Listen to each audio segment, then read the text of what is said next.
the television center of New York City, the Armstrong Cork Company, makers of fine floors and floor coverings, and hundreds of other products for home and industry, invite you to another live presentation in Armstrong's Circle Theater.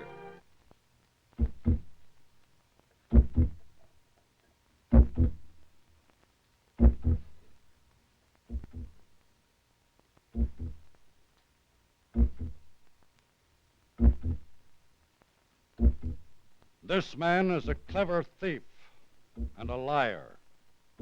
Subtle, deceptive, dangerous, arrogant.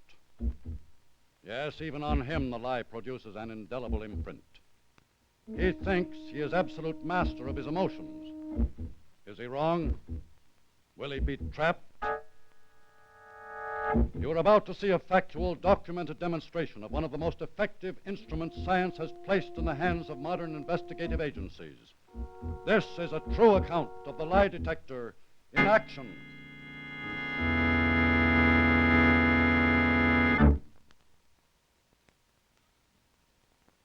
Good evening. This is Marchand's on Upper Fifth Avenue, one of the country's most exclusive jewelers.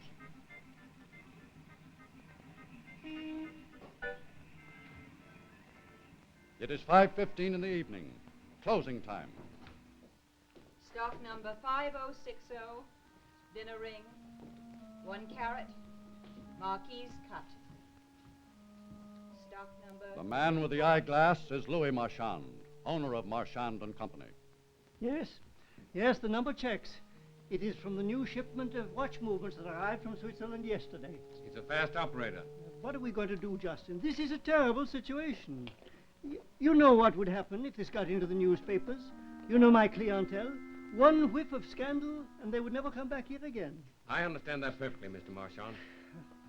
I do not even know what is missing. I have been so upset since we first began to suspect that this was happening. That was a month ago. How did you first find out? Well, Mr. Cummings, my manager, was the first to notice it. He has been with me for 14 years. He knows my stock better than anyone else. Every few days, something would be missing. As soon as I was certain, I notified your company. Oh, thank you. Now, look here, Jocelyn. I know that your company will indemnify me for whatever I lose. But if it means dragging Marchand's name through the courts, I will not agree to it. I would rather not collect a cent. I will fire the young man, and that will be the end of it. Well, that's up to you to decide, Mr. Marchand. I think you'd be making a big mistake. Marchand and Company cannot afford bad publicity. This man has been walking off with your merchandise. If you let him off the hook, you leave the door wide open for somebody else to do the same thing. Well? All right. What do you propose? Let's see what your manager has come up with.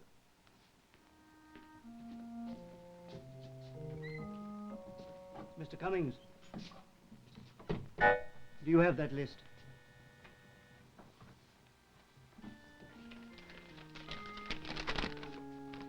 There's more. Where is he? He's upstairs waiting on a customer. You better get him. Mr. Marchand, I can't believe this of Handley. I don't... We cannot argue with cold facts, Cummings. Do what Mr. Jocelyn says. Stock number 8372.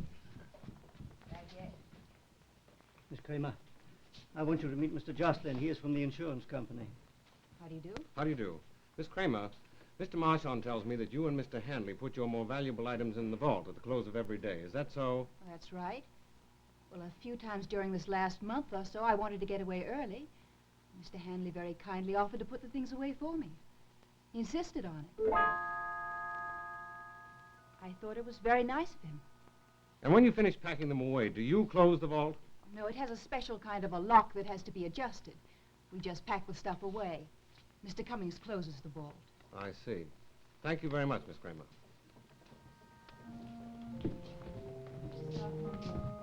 Did you want to see me, Mr. Marchand? I want you to meet Mr. Jocelyn. He is an investigator from the insurance company. Oh, how do you do? How do you do?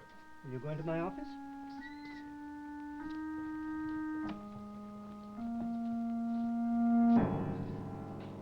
Mr. Handley, you and Miss Kramer put your more valuable items in the vault every evening, don't you? Yes, that's right. Do you ever go into the vault alone? Well, no. If I need anything that's in the vault, I tell Mr. Cummings. He gets it. Well, why? Is something wrong? I don't understand. Someone has been taking watch movements and other valuable items from that vault, Mr. Handley, and I'm checking it. Well, I don't know anything about it. You don't think I do you? Is this your coat? Yes. About an hour ago, Mr. Marchand and I searched this entire store. Look in the pocket.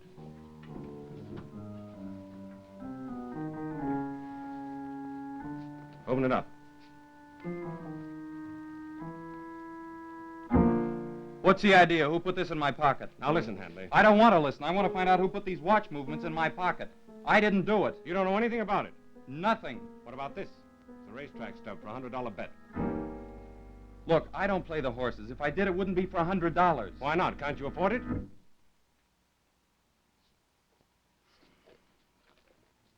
I've been checking into this matter for a month, Handley. I've made inquiries about all of Mr. Marchand's employees. So? You've spent a lot of money lately. You paid a lot of heavy debts. We had a lot of sickness in our house. We ran up some debts and I paid them. Do you mind telling me where you got the money? I borrowed it. You didn't have money like that in the bank. I checked. Look, I borrowed it. My wife was sick. We had hospital bills. I borrowed it from my in-laws. Look, you've got to believe me. That's what happened. I've never stolen anything in my life. Will you wait outside a minute, please?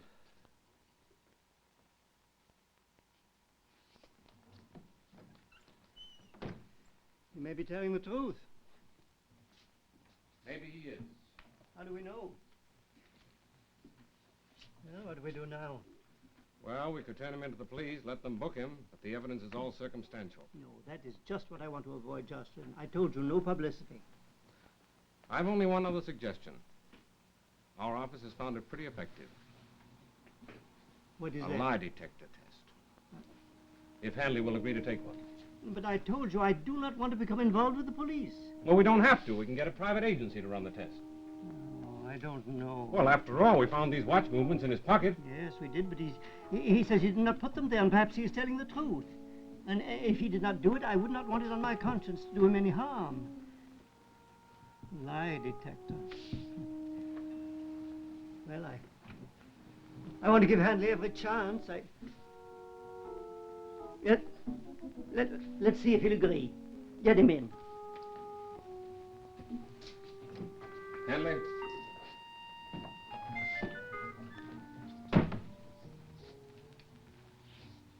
Handley, we've talked the matter over. Mr. Marchand wants to give you the benefit of every doubt. So I've made a suggestion that may help us get to the truth of this matter. If I arrange it, will you agree to take a lie detector test? Lie detector? Mr. Handley, I want to give you every possible chance. Look, I don't need a machine. I'm innocent. We've used the lie detector a lot. It's not infallible. There is some margin of error. But I've never heard of an innocent person being shown to be guilty by the machine. Some guilty people may have beat the machine, but never the other way around. I don't know anything about the machine. All I know is I'm telling the truth. Then you've nothing to lose. All right. You arrange for the test and I'll be there. Well, it sounds very simple. Well, it isn't as simple as you might think. We'll find the guilty person, all right, but that's not the job. The job is to get a confession. How will you do that? That depends on the person, the guilty person.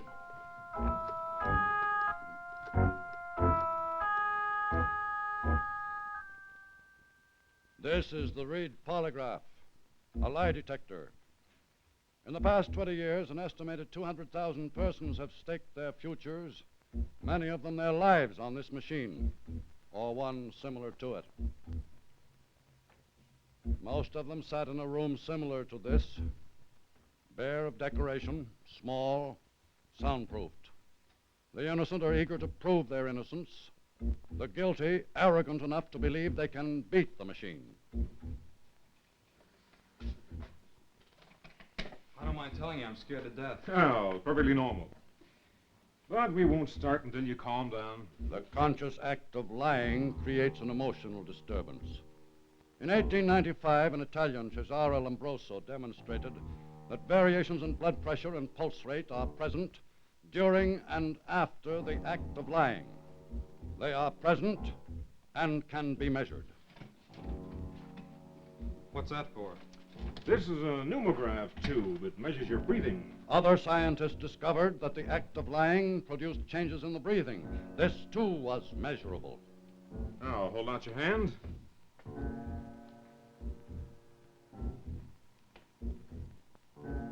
This is What's this for? measures the psychogalvanic skin reflex, is what we call the GSR. GSR, another index of deception. Minute, subtle, yet measurable.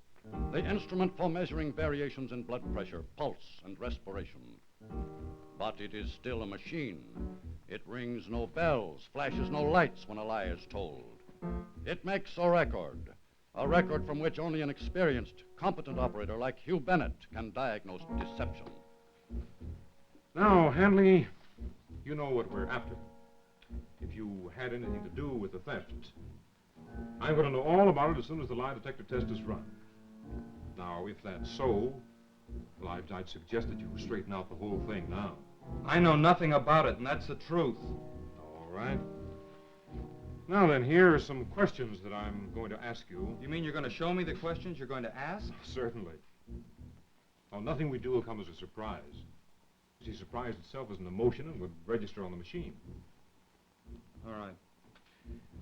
Now, I want you to answer all the questions that I'm going to ask you with yes or no. Understand? Yes. Now, I'll just pump up that pressure cuff. Now, please don't move during the test and try to keep both feet flat on the floor.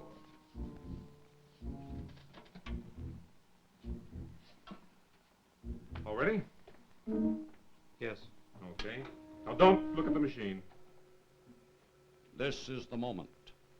The tense, the anxious moment. A man's future is at stake. Is your name James Handley? Yes. The left and right lines on the chart record muscular movement. The second line records breathing. The third, GSR. The fourth, blood pressure and pulse. You live in New York City. Yes. Variations, properly evaluated, will test the answer. Is it true? Is it a lie? Are you wearing glasses now? No. Several incidental questions. Now an important question. Do you know Miss Anthony? Who? Do you know Miss Anthony? No. Did you steal any jewelry from the Marchand Company? No.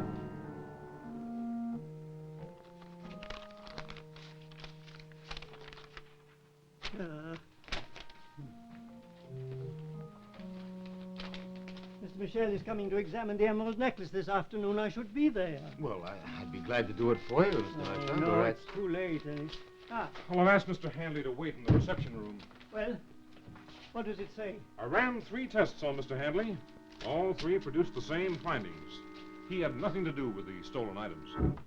Are you sure? I'm positive. Then he told the truth. That's right.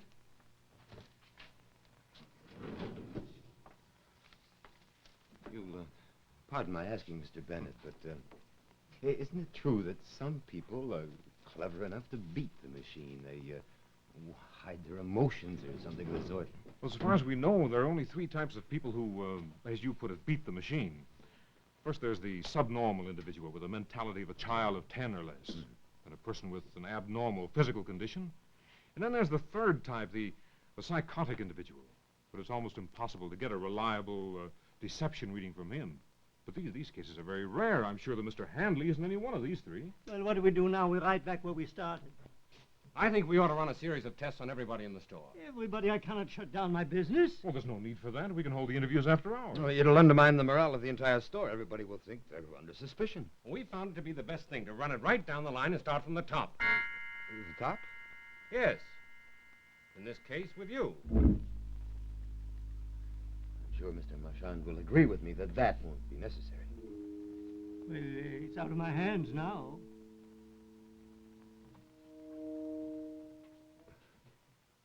Well, I think it is an excellent idea. Everybody in the store will know that we're not playing favorites. I'll take the test anytime you say. Oh, we could start right now. Will you come with me?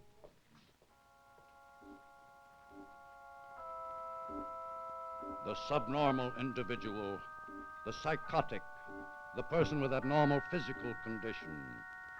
Cummings has decided to pit himself against the machine. Is he one of the rare, the very rare people who can beat the lie detector?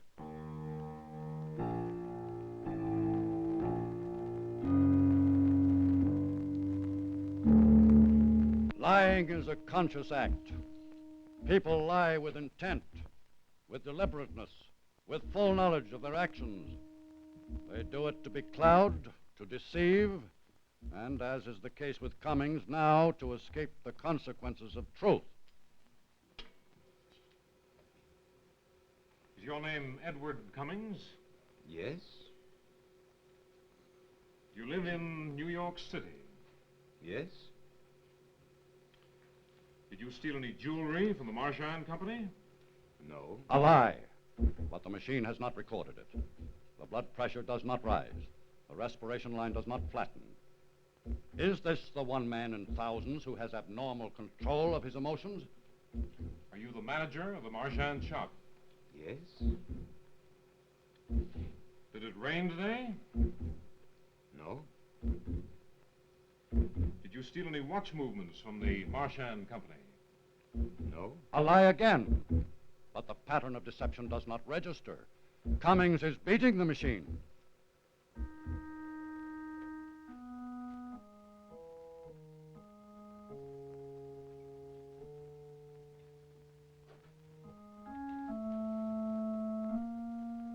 What if you get a negative reaction from everybody in the store? Where does that leave me? Relax.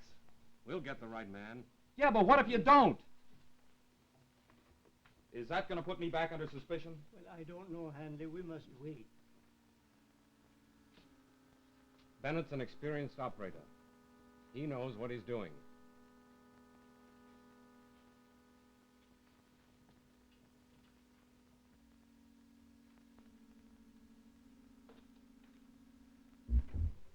Are you wearing a blue suit? No. Now Bennett is puzzled. He's getting no reactions from Cummings. So now he must try the most fundamental test to determine response to the detector.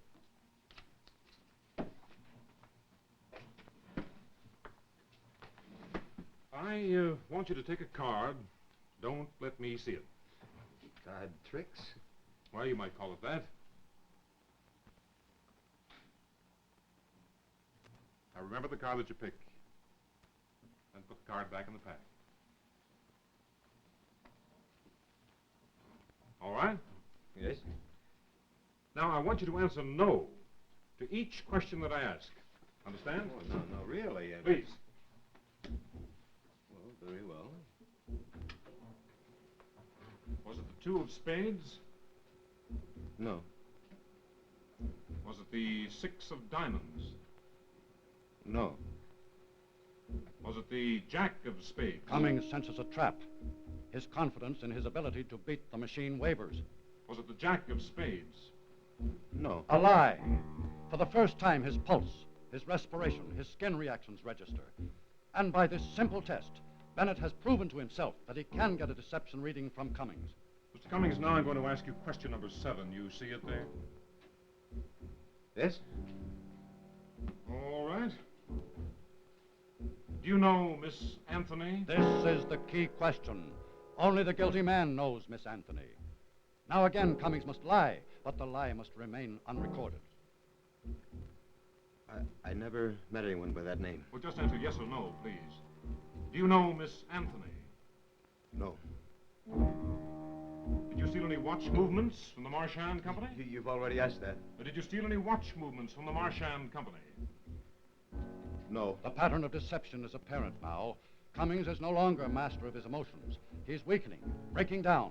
He cannot control his blood pressure, his respiration.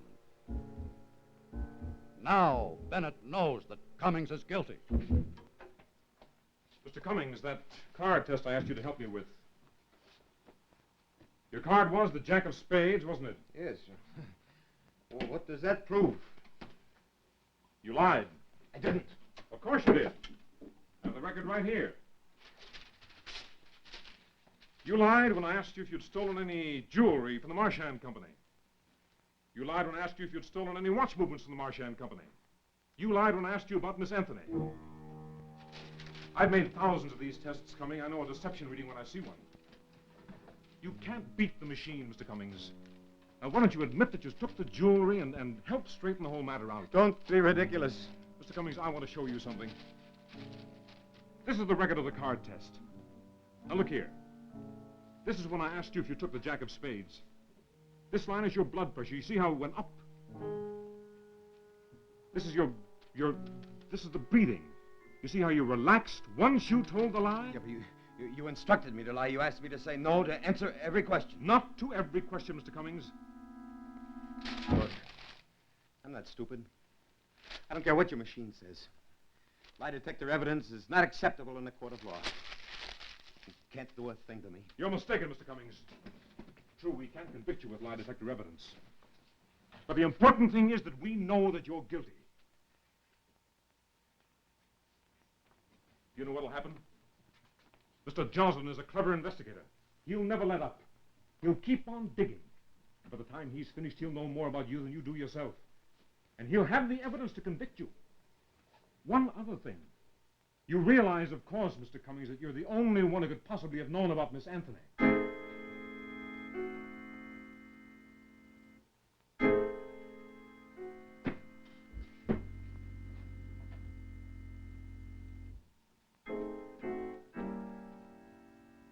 Let me get the others in here.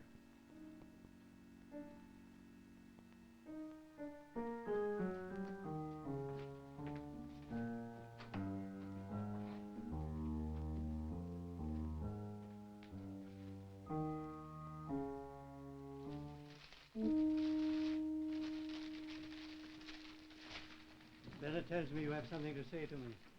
Nothing to say. I needed money, I took it.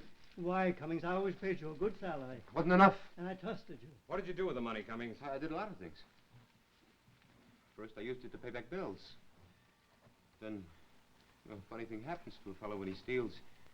He begins to feel that as long as he's done it once, Later on, I gambled. I had a good time. What about the last bunch of stuff you took? It's all at home. I got it home. What am I going to say to Handley? I practically accused him of being the thief. He's waiting in my office.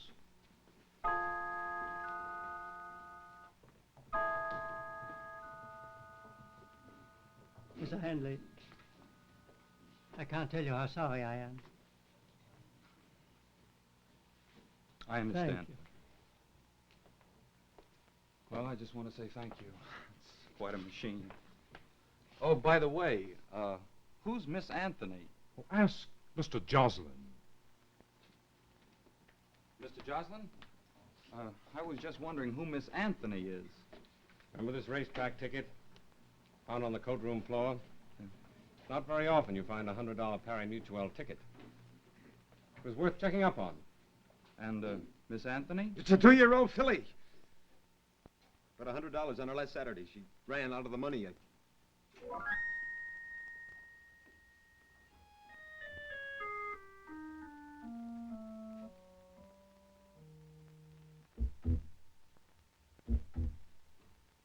In thousands of cases of theft, murder, and security, the lie detector has proven to be one of the most effective investigative instruments, second only, perhaps, to the science of fingerprinting.